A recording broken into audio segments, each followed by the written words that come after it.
साथियों नमस्कार। साथियों, क्या इस देश में ऐसा पहली बार होने जा रहा है कि इस देश के गृह मंत्री अमित शाह अपने पद से इस्तीफा देंगे? क्या इस देश के प्रधानमंत्री जो पिछले 12 सालों से रणनीति खेलते हुए आ रहे हैं, क्या उन सभी रणनीतियों का भांडा फूटने वाला है? क्या इस देश के जेनजीज को यह पता चल चुका है कि उनको इंसाफ और न्याय तभी मिलेगा जब वो इस देश की सड़कों पर उतर के प्रोटेस्ट करेंगे और सरकार की नीतियों को चुनौती देंगे? साथियों, आज की 10 बड़ी खबरों के साथ मैं आपका भाई शिवम, जो कि उन सभी 10 बड़ी खबरों का भांडा फोड़ने वाला हूं, जो कि आप लोग चाटुकारिता मीडिया और गोदी मीडिया से बिल्कुल भी एक्सेप्ट नहीं कर सकते हैं। तो इसीलिए मेरी आप सबसे रिक्वेस्ट है, अगर आप सबने इस वीडियो को क्लिक कर दिया है तो प्लीज करके वीडियो को लास्ट तक देख लेना, और अगर आप सब अभी तक हमारे इस चैनल टाइम जोन से नहीं जुड़े हैं तो प्लीज करके नीचे सब्सक्राइब का बटन है, उसे दबा दीजिए और आप सब हमारे इस चैनल से जुड़ जाइए, क्योंकि वीडियो देखने के बाद आप सब भूल जाते हैं कि चैनल को सब्सक्राइब करना है या फिर नहीं करना है। तो सब्सक्राइब जरूर कर लीजिए अपने भाई को सपोर्ट करने के लिए। खैर साथियों, अगर हम अपडेट की बात करें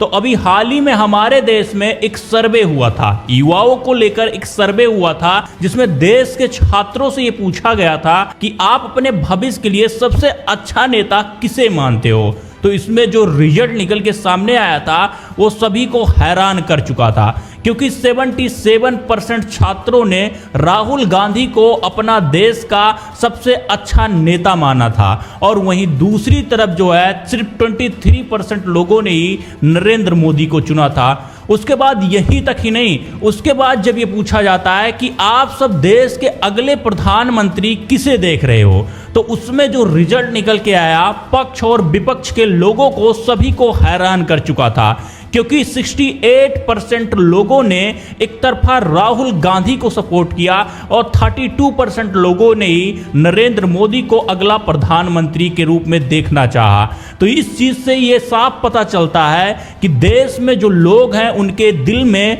नरेंद्र मोदी, भारतीय जनता पार्टी और अमित शाह के लिए इतना ज्यादा नफरत हो चुका है कि वो किसी ना किसी तरीके से भारतीय जनता पार्टी को इस सत्ता से बाहर करना चाहते हैं। अगर इस टाइम पर केंद्र का चुनाव हो जाता है तो नो डाउट राहुल गांधी ही इस देश के अगले प्रधानमंत्री बन सकते हैं, क्योंकि इस टाइम पर जनता के अंदर काफी ज्यादा आक्रोश है इस सरकार को लेकर। जगह जगह पर प्रोटेस्ट चल रहा है, छात्र पेपर लीक को लेकर परेशान है, युवा बेरोजगारी को लेकर परेशान है और जनता भ्रष्टाचार को लेकर परेशान है। तो इसीलिए देश की 80% जनता ने यह ठान लिया है कि आने वाले चुनाव में भारतीय जनता पार्टी को सत्ता से बाहर करके राहुल गांधी को देश का अगला प्रधानमंत्री बनाना है। खैर साथियों, अगर हम दूसरे अपडेट की बात करें तो साथियों दूसरा अपडेट यह है कि अभी हाल ही में आप लोगों ने दिल्ली के जंतर मंतर पर एक भारी प्रोटेस्ट देखा होगा, जिसमें देश के छात्रों ने मिलकर काफी बड़ा प्रोटेस्ट किया था और देश के शिक्षा मंत्री धर्मेंद्र प्रधान को इस्तीफा दिलाकर ही माना था।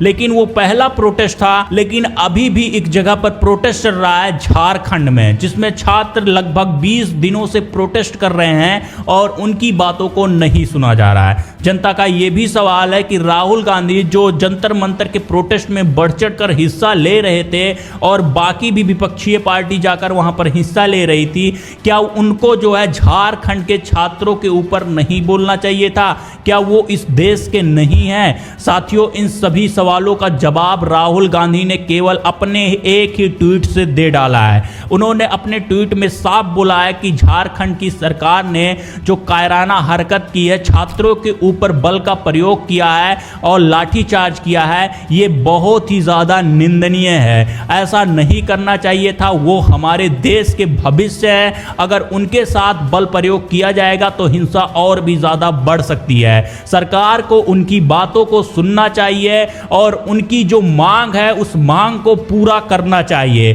साथियों, राहुल गांधी ने इतनी अच्छी बात जो है झारखंड के छात्रों के लिए बोला है, जिसे देखकर लोगों के दिल में राहुल गांधी के लिए और भी ज्यादा रिस्पेक्ट बढ़ चुका है। क्योंकि आप सबको मालूम होगा पिछले 20 दिनों से झारखंड के रांची शहर में छात्र प्रोटेस्ट कर रहे हैं पेपर लीक को लेकर, जो गड़बड़ी हुई थी पेपर में, उसी चीज के लिए वहां के छात्र प्रोटेस्ट कर रहे हैं। काफी शांतिपूर्वक प्रोटेस्ट था, ना कोई देश विरोधी नारे लग रहे थे, ना किसी धर्म के खिलाफ नारे लग रहे थे, लेकिन वहां की सरकार ने इतनी कायरानी हरकत की है। 10 अगस्त के शाम को सारी बत्तियां बुझा दी जाती हैं और अचानक से वहां की पुलिस लाठी चार्ज कर देती है, जिसमें कई सारे छात्रों के सर फट जाते हैं और कई सारे छात्र घायल हो जाते हैं। जब इस चीज की खबर राहुल गांधी को लगती है तो राहुल गांधी ट्वीट करके साफ बोलते हैं कि यह काफी कायरानी हरकत है और यह सरकार को नहीं करना चाहिए था। छात्रों के साथ में बल का प्रयोग नहीं करना चाहिए था, वरना हिंसा और भी बढ़ सकती है, क्योंकि छात्र हमारे देश के भविष्य हैं। अगर हम उनके साथ ऐसा करेंगे तो यह काफी ज्यादा निंदनीय काम होगा। यह सारी बातें राहुल गांधी ने बोली है, लेकिन इसके बाद जो है वहां की सरकार, जो वहां के सीएम है हेमंत सोरेन ने जो ट्वीट किया, उसके बाद जो है लोगों के बीच में, छात्रों के बीच में काफी ज्यादा आक्रोश हो चुका है। लाठीचार्ज होने के बाद में हेमंत सोरेन ट्वीट करके बोलते हैं कि काफी गंभीर मामला था, लेकिन हमारी पुलिस ने काफी शांतिपूर्वक सारे मामले को हैंडल कर लिया और इस चीज से मैं काफी ज्यादा खुश हूं। यह चीज सुनने के बाद लोगों के बीच में काफी ज्यादा नफरत भर चुकी है वहां की सरकार के अंदर, क्योंकि लाठीचार्ज होने के बाद वहां के सीएम बोलते हैं कि काफी ज्यादा गंभीर मामला था, हिंसा बढ़ने वाली थी, लेकिन उससे पहले ही हमारी पुलिस ने सारे मामले को काफी शांतिपूर्वक हैंडल कर लिया और इस चीज से मैं काफी ज्यादा खुश हूं। इस चीज को देखने के बाद छात्रों के बीच में काफी ज्यादा आक्रोश भर चुका है और इस टाइम पर देखना काफी ज्यादा इंपॉर्टेंट होगा कि वहां की सरकार उन छात्रों की मांग को सुनती है या फिर नहीं सुनती है, क्योंकि जंतर मंतर पर प्रोटेस्ट हुआ और छात्रों की मांग को सुना गया था और यहां पर देखना ये बहुत ही ज्यादा इंपॉर्टेंट होगा। खैर, अगर हम अगले अपडेट की बात करें तो इस विषय पर उत्तर प्रदेश के पूर्व मुख्यमंत्री अखिलेश यादव ने भी अपनी प्रतिक्रिया दी है। उन्होंने न्यूज रिपोर्टर से बात करते हुए बोला है छात्रों के बारे में कि वहां की सरकार जो है उन छात्रों की सारी मांगे पूरी करने के लिए तैयार है और उस विषय पर काम भी कर रही है। लेकिन उसके बाद उन्होंने जो बात बोली है वो लोगों को बहुत ही ज्यादा बुरा लग चुका है, क्योंकि उसके बाद उन्होंने सीधा सीधा केंद्र सरकार पर निशाना साधा। उन्होंने कहा कि अगर केंद्र सरकार पहले से ही छात्रों को लेकर सीरियस होती और उनकी मांगे पूरी करती तो इस तरीके से जगह जगह पर प्रोटेस्ट न होता, क्योंकि अब छात्रों को पता चल चुका है कि उनको न्याय इंसाफ तभी मिलेगा जब वो सड़कों पर उतर के प्रोटेस्ट करेंगे, उससे पहले उन्हें न्याय नहीं मिलने वाला है। ये बात सुनकर लोगों को काफी ज्यादा बुरा लग चुका है, क्योंकि अखिलेश यादव ने केंद्र सरकार को सीधा सीधा निशाना साधा है, ना कि राज्य सरकार को। उनका कहना है कि राज्य सरकार की कोई गलती नहीं है, इसमें केंद्र सरकार की गलती है, क्योंकि उन्होंने स्टार्टिंग से छात्रों के विषय को नहीं सुना है। अगर केंद्र सरकार स्टार्टिंग से ही छात्रों की प्रॉब्लमों को सुनती तो इस तरीके से जगह जगह पर प्रोटेस्ट नहीं होता। लेकिन अगर हम अगले अपडेट की बात करें तो अगला अपडेट यह है कि जब लाठीचार्ज हुआ था और वहां पर एक न्यूज रिपोर्टर जिनका नाम अमन चोपड़ा था, वो वहां की न्यूज को कवर करने के लिए गए थे और जिन छात्रों के ऊपर लाठीचार्ज हुआ था अस्पताल में वो भर्ती थे, जब वहां की सारी सीन को वो दिखाते हैं तो झारखंड की सरकार उनके ऊपर FIR कर देती है, जिससे लोगों का कहना है कि झारखंड की सरकार वो तानाशाही कर रही है, ना तो छात्रों की प्रॉब्लमों को सुन रही है और कोई अगर वहां की प्रॉब्लम को दिखा रहा है तो उसके ऊपर FIR कर रही है। तो साथियों, इस टाइम पर झारखंड की स्थिति बहुत ही ज्यादा खराब हो चुकी है। अब यह देखना बहुत ही ज्यादा इंपॉर्टेंट होगा